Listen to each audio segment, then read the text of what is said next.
Views of ജോഡെ. ഇന്നത്തെ എപ്പിസോഡിൽ നമുക്ക് രാജ്ഘട്ടിലെ വിശേഷങ്ങളാണ് നമ്മൾ കാണാൻ പോകുന്നത്.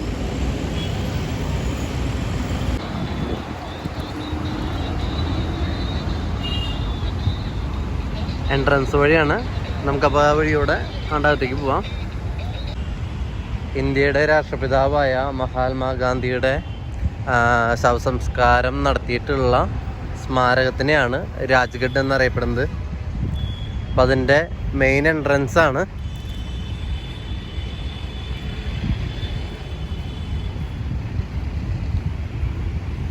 വളരെ വൃത്തിയോടുകൂടി അതീവ ശ്രദ്ധയോട് കൂടിയിട്ടാണ് ഇന്ത്യൻ ഗവൺമെൻറ് ഇതിനെ സൂക്ഷിക്കുന്നത്.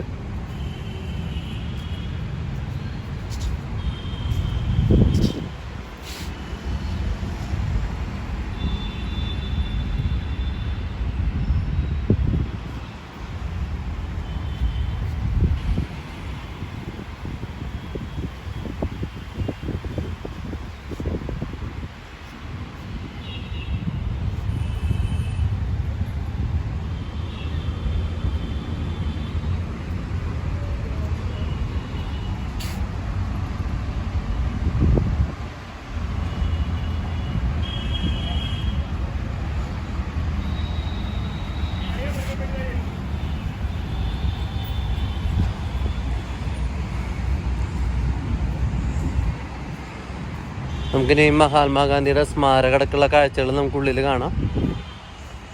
യമുനയുടെ തീരത്താണ് ഇത് സ്ഥിതി ചെയ്യുന്നത്. True happiness does not come from without, it come only from within. മഹാത്മാഗാന്ധിയുടെ വളരെ മനോഹരമായ വാക്കുകളാണ്. ഇവിടെ മൊത്തം അങ്ങനെ മഹാത്മാഗാന്ധിയുടെ കോട്ട്സുകളും കാര്യങ്ങളെല്ലാം ഇവിടെ അവർ മാർബിൾ ചെയ്ത് വെച്ചിട്ടുണ്ട്.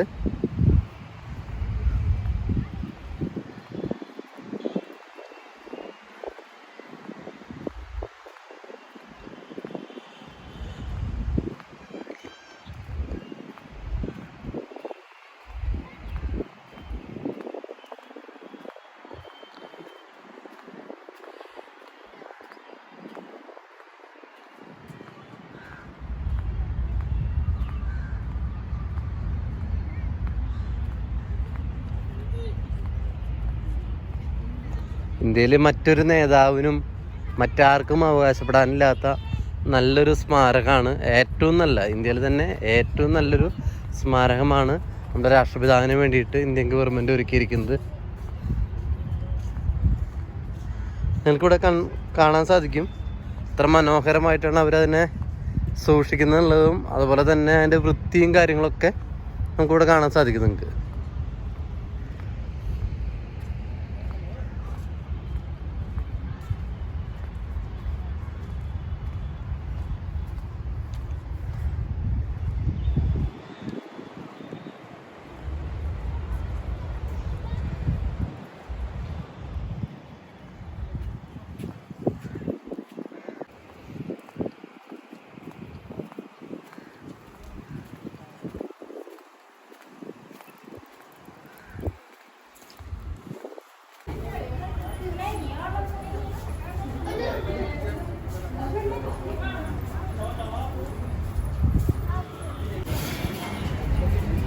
ചെരുപ്പുകൾ ധരിക്കാൻ പാടില്ല അകത്തേക്ക്.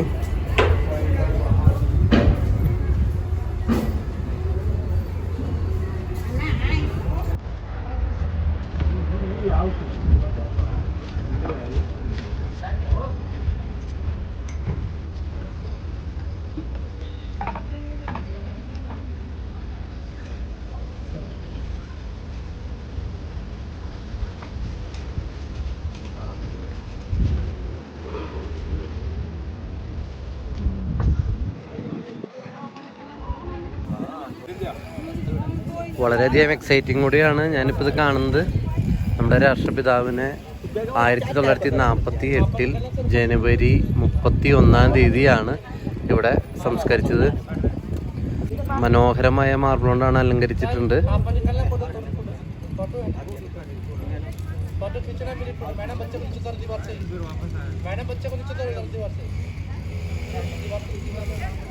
ഇവിടെ എന്നും കെടാത്തൊരു വിളക്ക് സൂക്ഷിക്കുന്നുണ്ട്.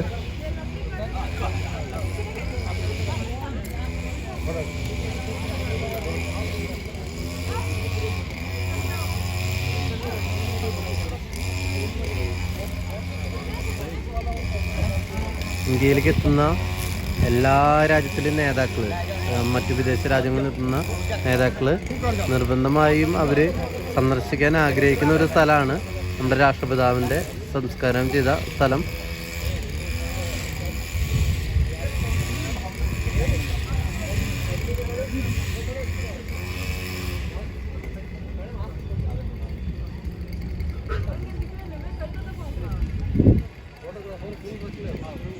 എല്ലാ വെള്ളിയാഴ്ചകളിലും ഗാന്ധിജിക്കായിട്ടുള്ള പ്രത്യേക പ്രാർത്ഥനകളും കാര്യങ്ങളെല്ലാം ഇവിടെ നടക്കുന്നുണ്ട്. അപ്പോൾ തന്നെ ഗാന്ധിജിയുടെ ജനനം വരുന്ന ദിവസങ്ങളിൽ പ്രത്യേക പ്രാർത്ഥനകളും കാര്യങ്ങളും ഇവിടെ നടത്തി വരാറുണ്ട്.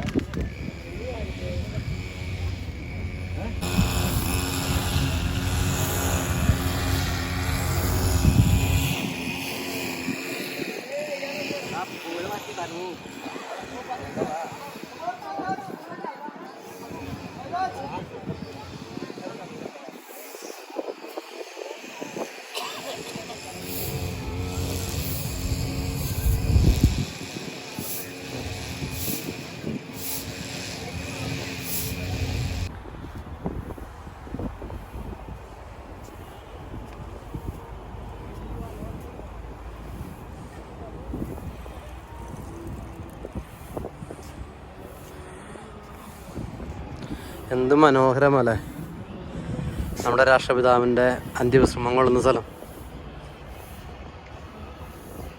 രാജ്യങ്ങളിലെ വിശേഷങ്ങൾ നിങ്ങൾക്ക് എല്ലാവർക്കും ഇഷ്ടമായെന്ന് കരുതുന്നു. ഡൽഹിയിലെ തന്നെ മറ്റൊരു പ്രധാനപ്പെട്ട ടൂറിസ്റ്റ് സ്ഥലത്തിൻ്റെ വിശേഷങ്ങളുമായി നമുക്ക് അടുത്ത ചാപ്റ്ററിൽ കാണാം. അതുവരെയ്ക്കും ബായ്.